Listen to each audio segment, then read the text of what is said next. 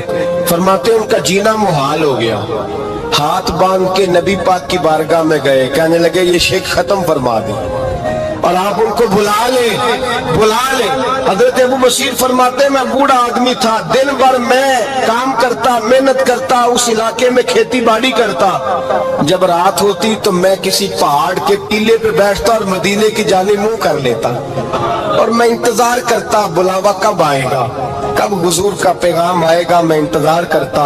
حضرت ابو بصیر رضی اللہ تعالیٰ عنہ بیمار ہو گئے، شدید بیمار، سخت بیمار تھے تو قریش نے شیخ ختم کی۔ حضرت ابو ہریرہ کہتے ہیں نبی پاک نے 2 صحابہ کو رکا دیا، فرمایا جاؤ اسے جا کے کہو آ جائے، اسے کہو آ جائے۔ صحابہ کہتے ہیں ہم پہنچے تو ان کا آخری وقت چل رہا تھا، آخری ہجکیاں تھیں، ایمان اور یقین دیکھو، آخری ہجکیاں۔ لوگ کہتے ہیں ابو بصیر وقت آ گیا، وہ کہتے ہیں نہیں ابھی وقت نہیں آیا، وقت تب آئے گا جب نبی پاک کا بلاوا آئے گا۔ حضور کا وعدہ تھا وقت تب آئے گا جب میرے نبی کا بلاوا آئے گا، ابھی بلاوا نہیں آیا تو ابو بصیر کا وقت بھی نہیں آیا۔ صحابہ کہتے ہیں ہم نے جا کے رکا، تھمایا، اٹھنے کی بھی طاقت نہیں تھی۔ جب حضور کا رکا لیا نا تو دونوں یوں مٹھیاں بند کر لی، گویا جھوم جھوم کے نعرے لگانے لگے آؤ دیکھو میرے نبی کے وعدے کتنے سچے ہیں، آؤ دیکھو حضور کے وعدے، چومتے حضور کا نامہ، سر پہ رکھتے، سینے سے لگاتے اور کہتے ہیں پھر بلند آواز سے کلمہ پڑھنے لگے، کہنے لگے حضور میں حاضر ہوا، یا رسول اللہ میں آیا، کہتے بلند آواز سے کلمہ پڑھا اور ان کی روح پرواز کر گئی، ان کی روح پرواز کر گئی۔ نبی رحمت صلی اللہ علیہ وسلم کے غلاموں کا یقین، اعتماد اتنے اعلیٰ درجے کا، کمزور مسلمان، دائیں بائیں دیکھتا مسلمان، کفر کے وعدوں پر اعتبار کرتا، یہودی عیسائی اور سکھ کے وعدوں پر اعتبار کرتا، دنیا دار ٹھگ اور چور کے وعدوں پر اعتبار کرتا، یہ رب کریم کے وعدے پر اعتبار نہیں کرتا، یہ اللہ رسول کے ساتھ اپنی توجہ کو مبذول نہیں کرتا۔ میرے رسول کریم سید عالم صلی اللہ علیہ وسلم کے غلاموں نے اعتماد کر کے، یقین کر کے ہمیں بتلایا ہے کہ جب تیرے پاس یقین کی دولت ہوتی ہے پھر تو دنیا کا طاقتور آدمی ہوتا ہے، جب تیرے پاس ایمان کی قوت ہوتی ہے تو دنیا کا سب سے مضبوط شخص ہوتا ہے۔ اپنے آپ کو مضبوط کریں۔ حضرت موسیٰ کلیم اللہ علیہ السلام کا زمانہ مبارکہ تھا، قحط پڑ گیا، بارش نہیں ہوتی۔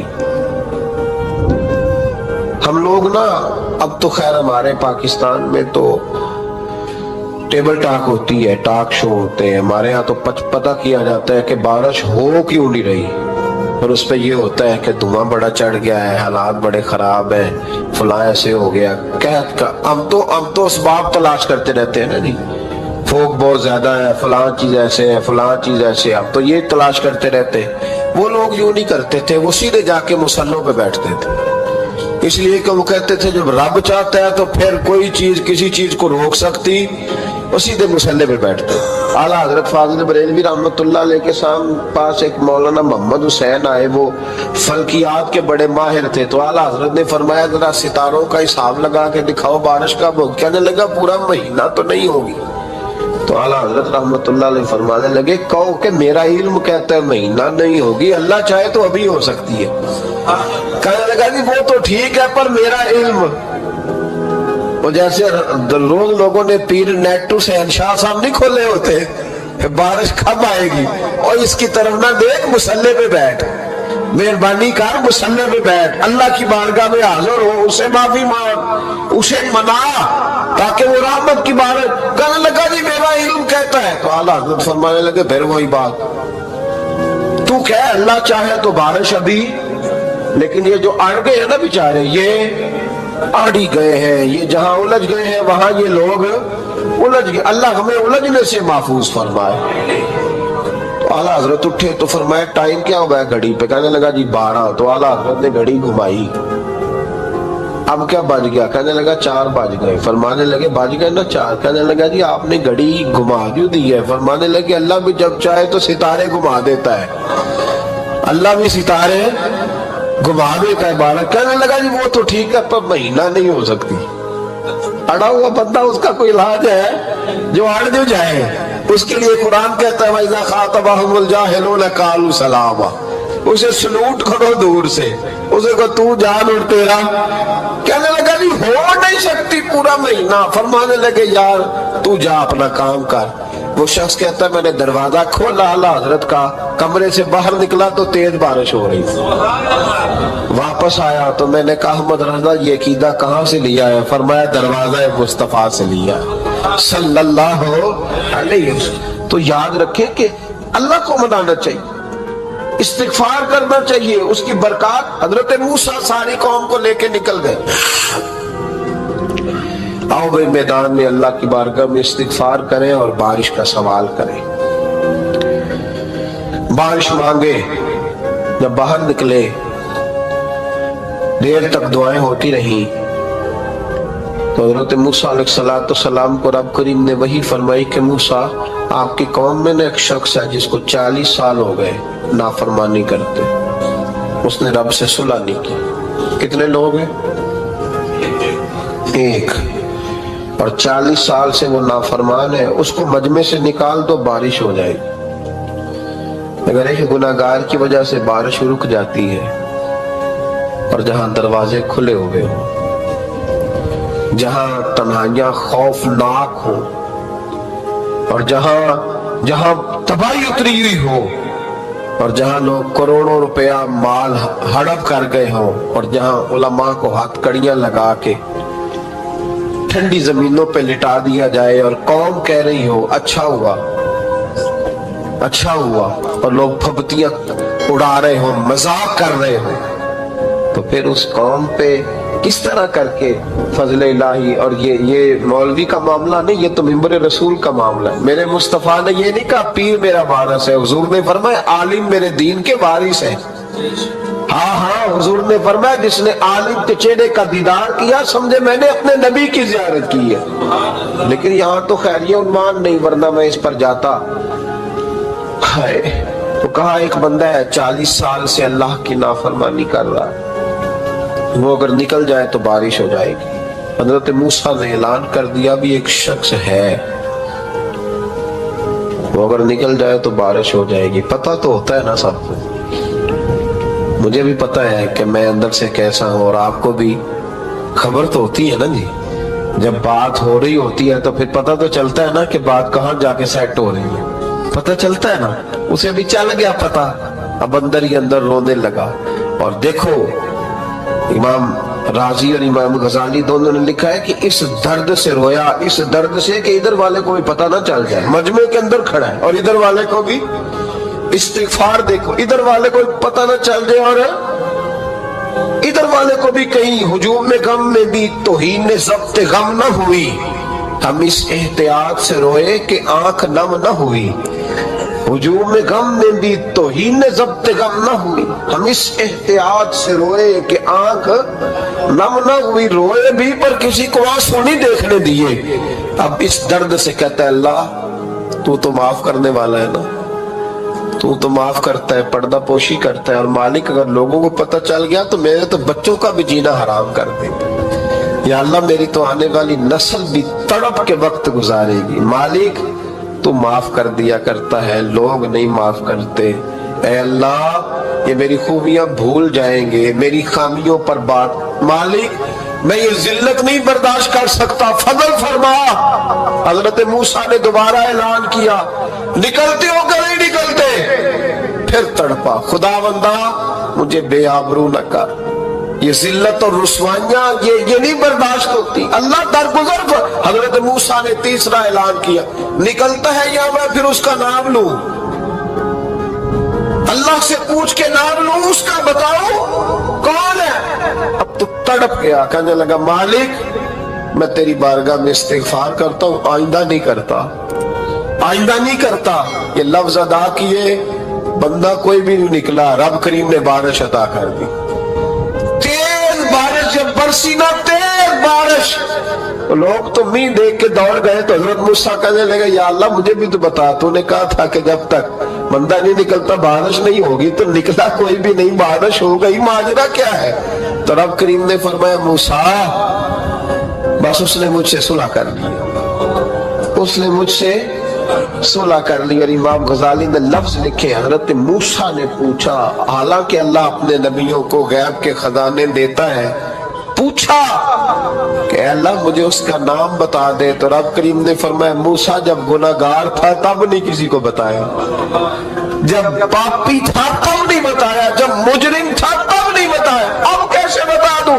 فرمایا اس کی میری صلح ہو گئی ہے، اور فرمایا جو بارش نہیں نہ ہو رہی تھی وہ بھی اس کی وجہ سے نہیں ہو رہی تھی، اب جو ہوئی ہے نا تو یہ بھی اسی کی وجہ سے ہوئی ہے، یہ بارش اب جو ہوئی ہے تو یہ بھی یہ اس گناہگار کے سبب سے۔ اپنی راتیں اللہ کے ساتھ گزارے، مصلی پہ بیٹھے، میرے صاحب رحمت اللہ علیہ سے جب کو کہتا نا کہ بڑا پریشان ہوں تو کچھ بتائیں، تو فرماتے آج رات مصلی پہ بیٹھ کے اپنے رب سے بات کرنا، میں بھی بات کروں۔ بندوں کو دکھ بتانے سے عزت میں کمی آتی، اور اگر اللہ کو بندہ اپنے دکھ بتائے تو اللہ عزتیں بڑھا دیتا ہے۔ ترمذی شریف کی حدیث ہے، نبی پاک علیہ السلام نے فرمایا اگر تو دنیا داروں کو دکھ بتائے گا تو اللہ تجھے غنی نہیں کرے گا، اور اگر تو اپنے رب کو بتائے گا تو اللہ بڑی جلدی تجھے دنیا سے بے نیاز کر دے، تجھے لوگوں کی ضرورت نہیں رہے گی۔ استغفار کرے، کثرت سے کرے، ذوق سے کرے، مصلی آباد رکھے۔ اگر آپ کو ہماری یہ ویڈیو اچھی لگے تو ہمارے چینل کلیئر فلپ کو سبسکرائب کرنا نہ بھولیے گا۔ شکریہ۔